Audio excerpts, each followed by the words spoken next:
Welcome to the show, Dialed Minds. I'm super excited to bring you our guest on today, Shannon Stockton, who has started up P3 Recovery in Winnelly, located in Darwin in the Northern Territory.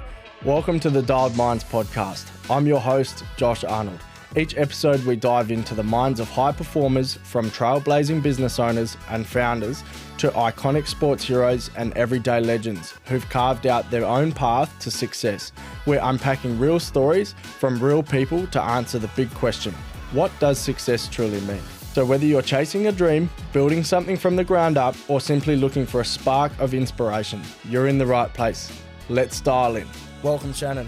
Thanks for having me. Excited to be here. To kick right off, tell me a little bit about yourself and your life before business. I think that's really important. I came over from England about 10 years ago.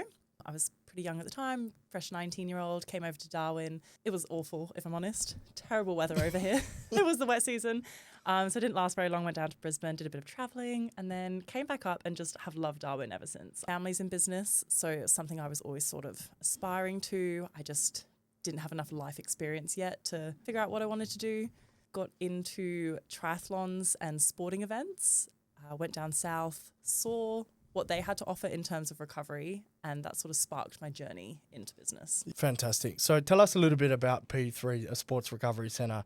You know, I'm a member there myself. I go there as much as I can. I absolutely love it. It sets up my week perfectly. It is a sports recovery centre, not just for athletes. It's for your everyday Joe. It consists of a few different therapies that help people in day-to-day life as well as athletes recover. So we have infrared saunas, we have compression boots, we have 4 contrast therapy pools. So you have like your typical ice bath as well as your warm baths. We also have a oxygen chamber, which is really exciting. And you've really brought this sort of business to Darwin, a small city in Australia. It's got such a luxury feel to it where I think, you know, for me, I haven't been in Darwin for long, but I think you really brought something to Darwin where we didn't expect that a business like that would, you know, start here or be considered here. You know, this particular business, your franchise isn't even in Adelaide at the moment. I think they're starting one in Brighton. I've got the population and the people for it. So how's Definitely. that been? Really exciting that we could bring something like this to Darwin. Darwin typically is a few years behind everywhere else. Finding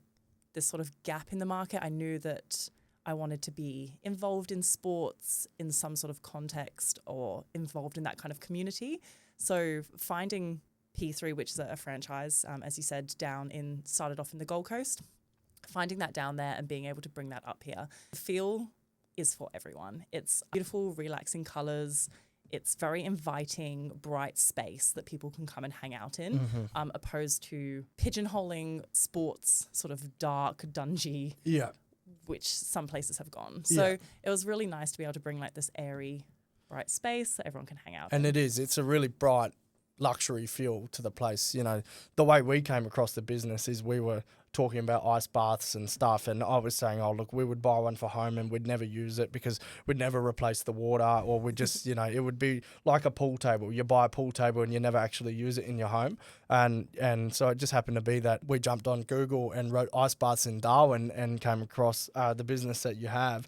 And we popped in the next day to have a look around, and to be honest, we thought we'd have a look and we wouldn't sign up. Like, we definitely was like, okay, let's get an idea of it. Maybe we'll pay one time to try an ice bath or something. And see how you feel. you know, you guys took us through the tour in there and we were like, wow. I said to my partner, I said, this is a space where you can go to set up your week. You know, you pay a membership and you can go in there early in the morning, jump in the ice bath, jump in the hot, jump in the sauna, you know, and for us, it really has been a big change in our routine as well, because it's something to get out of bed before going to work. You know, you can go for a walk and stuff like that, but you know, at the best of times, some of the mornings in Darwin are just hot as anything anyway. So I don't think you're setting yourself up that well. You know, it's a brand new build as well. I think we were fortunate to come in the day before you opened, and we see it as fresh as it can be. Yeah, we didn't realise that how new it was, but it's been amazing for us, and I'm sure so many more people will enjoy that too. And you know, getting to know you in that space and realising how much success you've built in that particular business so fast as well. So, you know, how long were you planning this before you actually opened the doors? Well, really pleased to hear that you love the space, and I like that you hang out with your partner there. That was the whole premise of it Yeah. is to build this sort of community where people are hanging out together and doing things that positively impact your life together. I also like starting my day with it as well. It's been in the making for a couple of years. I went down south, as I was saying, did a triathlon, found myself in a recovery center, sort of sparked the idea on how I'd like to go about it, how we would have one in Darwin. Started trying to build it myself. So that was kind of sourcing all these individual components like pools and pool systems. Saunas are quite easy to get, but it was more the back end, I guess, all your systems in place, the computer systems, things like that. I started sort of getting that together. It was taking a very long time. It was very difficult. There's a lot of rules around sanitation. If you're trying to have 500 people through a bath in one day, what does that look like? So I started reaching out to franchises just to kind of get a feel to see what they offer, what kind of level of support they give you. So I'm quite young. I've never been in business before. The idea of having sort of a mentor that's been there and done it, someone that has gone through those awful moments when things don't work and has come up with solutions, that was great. I'm a solutions person. I love fixing problems myself, but I'll take a step up and a little handout. I'll take it. We can, we all need to take what we can take. Yeah, and it's great to recognise that as well, to, have that support network around you, because, I know being young and dumb when I started, and I made every single mistake myself and had to learn the hard way. And it's actually only sort of 4 or 5 years in where I actually have my own mentors, and now I mentor others as well. And if people don't have to go through the same mistakes that I've made or that other businesses make, then, you can save yourself, 1, a lot of time, and 2, a lot of money. And they're the 2 most important things in your business, especially time. So I think, that's really good that you could recognise that from the start. How has the franchise support been? I haven't ever experienced a franchise business myself. How has that been from the start? And are you quite connected with them right the way through whenever you need? Yeah. There's huge values in mentors, and I think people can learn from looking out to people that have done it before. There's certain mistakes you need to make yourself, but there's huge values in having a good mentor. The franchise have been invaluable. Like, they have been so supportive. I got in when they were a very new franchise, so I can only speak from my one experience of this franchise. I got in and they were quite new. They only had 1 store open at the time, and that to me was a big bonus. I wanted to have a say in the franchise. I wanted to get into business because I wanted to be my own boss. I didn't want someone telling me what to do. So it was really important for me when finding the right fit of a franchise that they were new to the game too. Yeah. So although they had opened one before and they were in the process of opening others, they still valued what I had to say and what I wanted to go forward with. That's great. So you feel you get that flexibility and choice in your business. So, you had a lot of choice around the build and what you actually wanted to offer. Yes. So something they're really strong on is marketing and our general look. So colours, typography, those kind of things. But one of the reasons I chose them was because I loved their colours. I loved the branding of them. I thought it really was an approachable brand. It looked for everyone. It didn't single any particular person out. It was really inclusive. So getting in and then that being their point of difference was, we need to stick with this. Absolutely love that. Yeah. And for us, we're the same. Like, my partner and I aren't huge sports fanatics, but we use the facility for business and for uni and getting up and just feeling good for the day. But it's good because we're not, sometimes you're in the pool with some athletes or something, but you're also in the pool with all ages, and you're in there with people who are recovering from injury or something as well. I know I've spoken to quite a few people in the pool when I've been there. So it's a really inclusive space, and you don't feel that you're limited to one stereotype of person or particular career or something, which is quite nice. Yeah, that's great. So I guess for anyone listening, everyone's probably thinking one thing about franchises, and that's the fees. The first thing someone thinks about a franchise is the fees, and that's why I didn't go down that road myself. And I was worried about being constricted in choice, and I want to make those decisions for myself. However, I can understand how important a franchise is to help you and back you, because they've already got the brand. So with the fees, that was always going to be, I guess, your payoff of getting that initial help. So being in a franchise, you get huge benefits, things like discounts on products that you would never get. Big buying group as well, aren't they? Yes, so there's correct. So much So power they have behind contracts that. where they allow you to get much better rates. So we saved a huge amount of money setting up our business. That being said, obviously now for the length of my franchise, I now have to pay them a portion of my profits. I guess the thing that was a driving factor of mine is that they get a portion of my profits, which makes I need to be profitable for them to be profitable, which means they are with me 110%. They want me to succeed, because the more I succeed, the more they succeed. That's right. Yeah. And being a franchise as well, my success speaks volumes for the next person they want to get in. And, they can expand it. Like you said, there is one going into Adelaide soon. So it is popping up all over the country, which is great. But to keep popping up and to have a strong brand, each individual place needs to be successful. So that was a driving factor, I guess, of yes, I'm going to be spending money, but what I'm learning in business is a lot of times you need to spend to save. You need to spend to make more money. There is pros and cons. Speaking with people who have got into the recovery space and done it themselves, the outlay is huge. So I feel confident in my decision still, with the support, but also with the financial, that I've gone down the correct route for myself. Yeah, that's great. And yeah, I think, like you said, you need to spend, or you need to lose a little bit to be able to go so far. And, in any business, if you're not willing to go backwards, you're not going to go forwards. You'll go forwards a little bit. It's going to be very gradual and slow growth. But if you really want to push yourself to, the level further than that, you have to be willing to go backwards. And as our mentor says, is a pit. You have to be willing to go in the pit to be able to go up. So that's fantastic. What have you done, like mindset-wise, to be able to manage all of this? Obviously, your business has grown rapidly from starting. You've probably been dealing with the stress of the building for the last, since that started, especially up in the NT where, it can be very hard to get trades. There's obviously a lot of stress around what you've started. Where, what is your strategy between your own mind and staying sane?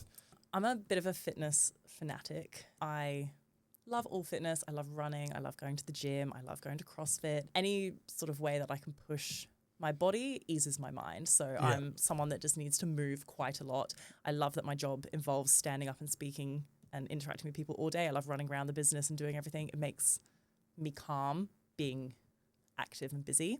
Big thing has been I journal a lot. I listen to a lot of podcasts. In sort of my downtime, I like to listen to other people's woes, I guess, their sticky problems. I find it really interesting listening to podcasts where people talk about things that they've had to overcome. One, it puts our problems into perspective. I think we can get quite down in that you have a problem and we can't overcome it. It's just all consuming. But when you sort of speak to someone else that's either overcome the problem or has a much bigger problem, you think, oh goodness, if you're worrying about losing 5 mil and I'm stressed over $2,000, well, that kind of puts you sort of things into perspective. I'm not saying that losing $2,000 isn't important. Yeah. That is still hurts, of course. Yeah. But it's just interesting, I think, listening to other people, how they've overcome their problems, puts yours into perspective and helps you think, well, actually, if they've overcome it, I can overcome this. Yeah.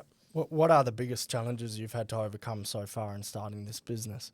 Always money. Cash flow. Cash flow. Anyone that's ever invested in anything, whether it's a house, a business, a car, you scrape together as much money as you can to put into something, and whatever you were expecting to pay, it's probably 10% more. There's probably a hidden tax, hidden bill, hidden something in there. And 10% being generous as well. Oh, yeah, that's on a good day. Yeah. And we were just talking before about, the time we think it takes to do something, and, when we're waiting on, whether it be trades or other businesses or any particular field, the time it actually takes for that to happen. And I was saying, I'm very much a now kind of guy. I want things done quick and I want it done now, and I want my business to grow yesterday, not today, not tomorrow. But we get up here in Darwin the very common thing called NT, no time, not today and not tomorrow. And I think that's a very big challenge that we both said we both need to overcome a little bit, because, it's very different up here. The lifestyle's different. But I think it's actually eased us in our lives a little bit here too. Because when you're living in the rat race in another city, it's full noise all the time. Yeah, you have to learn to slow down here and sort of appreciate that things do take time, and that's coming out. It's hard to say because I expect things done yesterday. So when you're thinking in your head there's a time frame and it's not being done, you think, God, this is going to be the end. I think you just have to learn a lot of patience and a lot of it'll happen when it'll happen. That doesn't mean take your foot off the pedal though. For me, that's okay, things take this long, expect it to take longer, but what can I do in the meantime? And you have to have expectations in, don't you? Yeah, and you want to give people a time frame. Like, I expect things to be done, but if it's not done, then it will be done soon. Something I've learned is to stop promising that things will be done, because if it's not in my control, if it's in my control, it's getting done. I promise it will be done on this time. But if there's a third party involved, I have to say to that person, this is my plan. This is what I would like to see happen. When it happens, it'll happen. Yeah, that's such a big challenge, isn't it? And I'm the same. I know when I first started my businesses, I always am the world's worst person at estimating time and when something should be done. So I used to say, yeah, we'll do this at 5, it'll be done by 5 o'clock. And I realized that it's not going to get done for a week, because we actually have a million other things we're trying to do. And, thankfully my team are the ones who help schedule everything together these days. Bring you back down to earth. Yeah, that's right. Yeah, and they do. They put me back on the solid ground, which is really good. So moving forward with this franchise model, where's the opportunity for growth? Like, is there a point you will reach the capacity of the facility, and what's the next steps after that? Yes, there is a sort of maximum number, or we have a dream number of where we're heading to, and then a maximum number of where the place will be busy enough that we can go.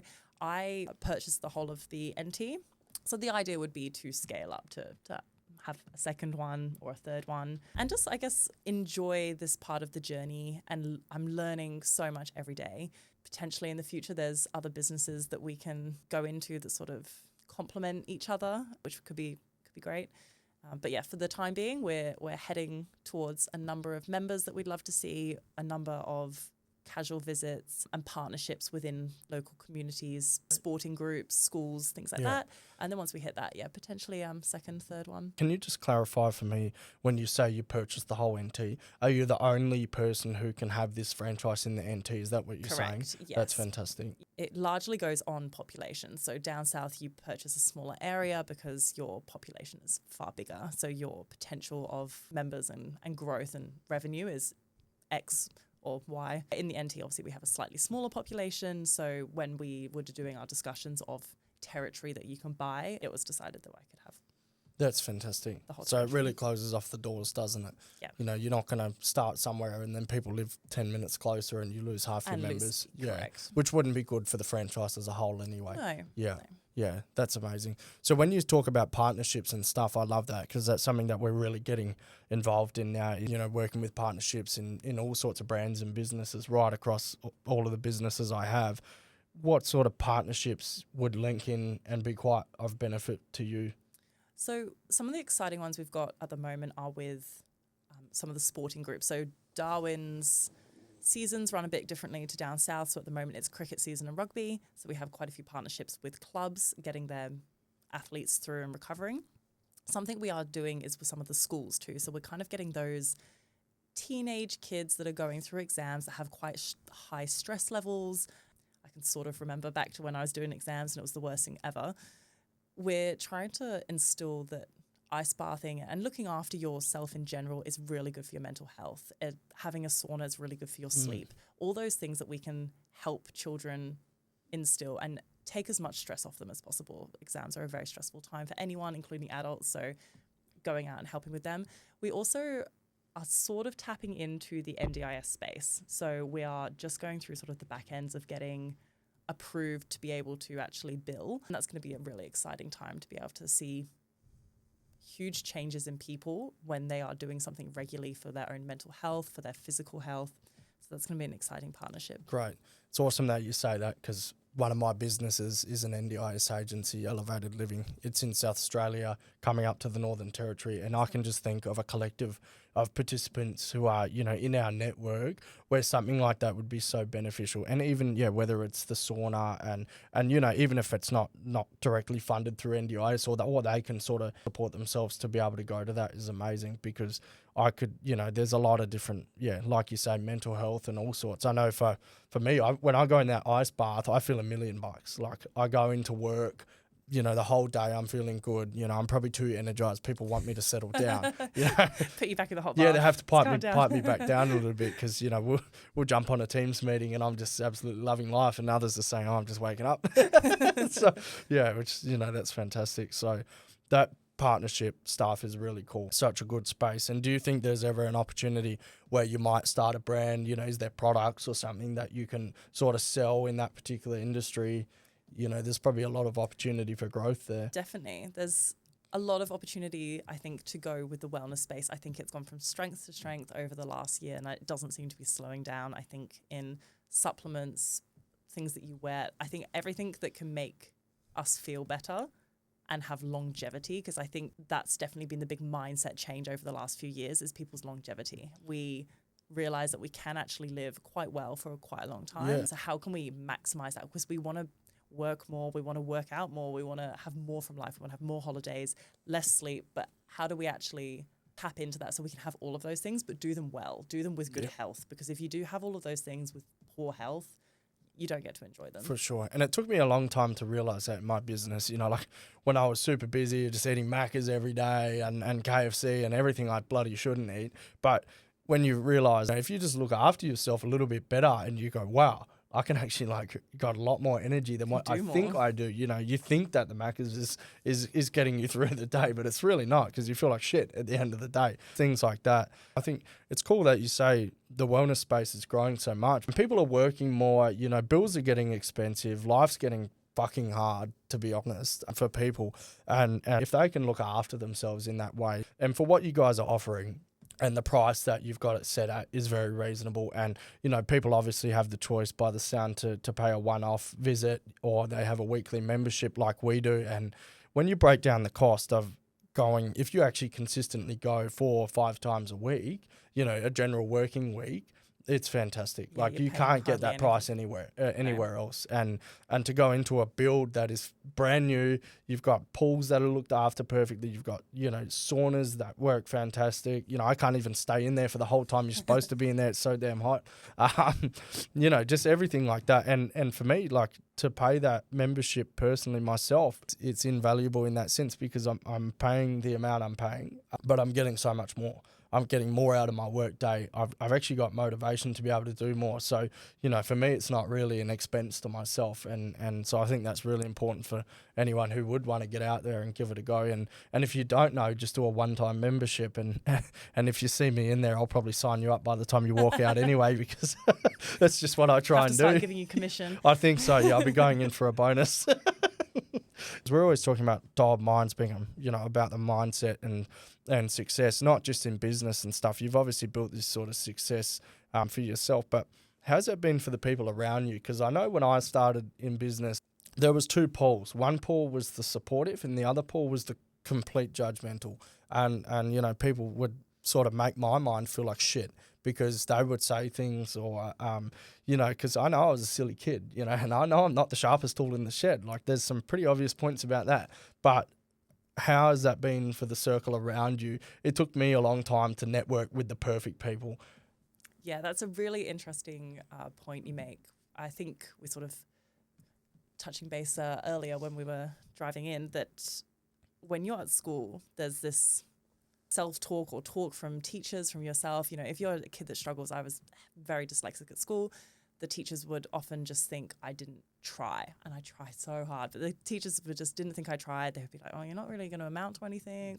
And I think had I come from a different background, that would have stuck with me. And we all tell our own stories as we grow up. And if that is a story that you tell yourself, that I can't learn, I can't read, I can't write properly, I am stupid, that is then what you become. I was very fortunate that I come from a family of go-getters, people that are like, there's nothing you can't do if you want to do it. If you want to do it, go out and do it. Yeah. Go out and fucking get it. Just get it. Just do, like, if you fail, you don't fail. You just don't win that one. You just didn't, that one didn't succeed. That's just right. Get up, dust yourself off, go again. Yeah. Like, and the best thing about not succeeding is failing. Because when you fail, you learn the most important lesson. Huge lessons. And you never do it again. Or you make the same mistake again, like I do sometimes. Really and then you don't learn. do it again. Yeah, that's right. And then you really don't do it again Yeah. after a few times. But Yeah, that's great, and you are what you put yourself around, and that's what this podcast is about. Is about building a community of like-minded people who are about success, and for me, success doesn't have to be about business. Success can be anything. It can be sports, business, your mindset. It's what is Your success to you. relationships around you. Yeah, your relationships. It's not money. It doesn't Yeah. have to be money. Success is what you make of it, and that's a really important point. What is success to you? That's good. On our last point, I would say it's interesting when people often say something about like, oh, show me who your 5 closest friends are and I'll show you what your future is. I think that's really interesting in surrounding yourself with the right people. And that's not cut everyone off in your life because they're not successful, and we'll talk about what success is. If they're not successful, you're just, like, don't hang out with me. But it's just choosing people and mentors, as we said earlier, choosing some people that have what you have, are doing what you want to do, or Exactly. they have something to aspire to. I think that's really important in your circle. Success for me is probably based around a feeling. Often you talk about like the journey and the destination and where happiness is and all of that. And you can get a bit lost in like the self-help books, but a feeling of like contentment is, I thought it used to be like money, and then I thought it was traveling a lot. Then I thought it was being the fittest I could ever be. And when you achieve all of those things, it's great, but there was no fulfillment. Like I didn't feel content, and like content in the mundane where you just wake up in the morning and you're going to work and that feels good. That's what I wanted, because I was waking up and I was going to a job that I loved what I was doing, but I hated the job. I was surrounded by people that were very negative all the time, and like I really struggled.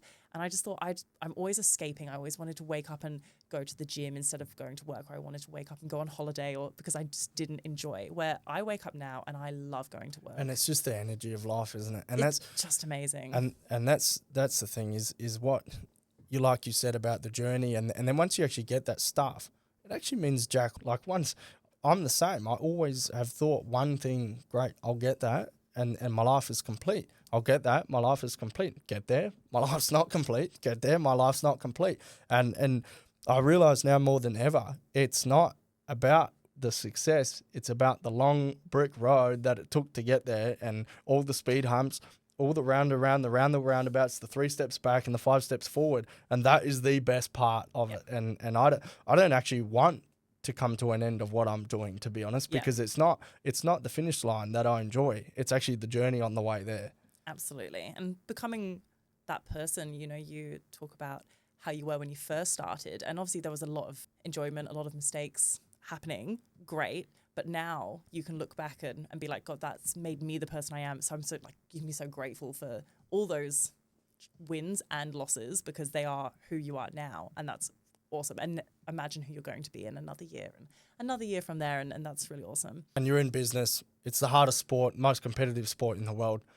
Don't care what anyone says. It is a challenge. It doesn't, but it is, I think, one of the most enjoyable things you can do, because you actually feel like you're at school every day because you're learning something every single day. I don't think there's a single day that I would not learn something new. Correct. Whether it's learning how to actually use the printer in the office, or it's out, getting new business. I still haven't worked out the printer part, but I get the new business all right these days. I guess for anyone wanting to find out more about your business, where can they go? They hope that they feel the same. We've got quite a strong social media presence. So we have Instagram, Facebook, and we also have a website. We are trying very hard with our Instagram, so hopefully everyone can go on and have a look. It's P3recovery_Winnelli. We're very proud. We love what we do on there. We're trying to have a bit of fun with it while sort of educating people on the benefits of recovery as well, and kind of give you a little behind the scenes of how we operate. We have a very fun team. We have a lot of youngsters that are all very heavily into their sports. I want to come into this kind of space because they are probably hoping to make it to like the elite level. So it's really exciting. We have a lot of youngsters that come in. It's a really good energy when you come in and speak. Like you were saying, we have a huge age range of people that come in. We have 14-year-old athlete or aspiring athletes, and we also have 80-year-old people that came in with chronic arthritis and are just using it so that they can have mobility back, and it's really awesome. You've just built this community around you, for Darwin, which has been really good for Darwin, great for the Northern Territory, but, more particularly fantastic for your business. You've built this fan base basically of customers. It's amazing, which is to see, and it's happened so fast. And I think like the community and the success that you've built within that business, people are going to stay for a long time. And for us, to be in Darwin and for yourself as a business owner, sustainability is the most important thing out of anything. And you've done that by the click of the fingers, and probably showed a lot of other people out there that they can go out and they can get that, in whatever it is. And so thank you so much for that. And yeah, appreciate you coming on. And I guess we'll wrap up this episode. Thanks for having me. It's been really good. Thanks for tuning in. I'm Josh Arnold, and I hope today's episode gave you a fresh perspective, a little motivation, or the push you needed to keep chasing your version of success. If you enjoyed the show, make sure to hit subscribe, leave a review, and share it with someone who needs to hear it. Until next time, stay focused, stay driven, and keep your mind dialed in.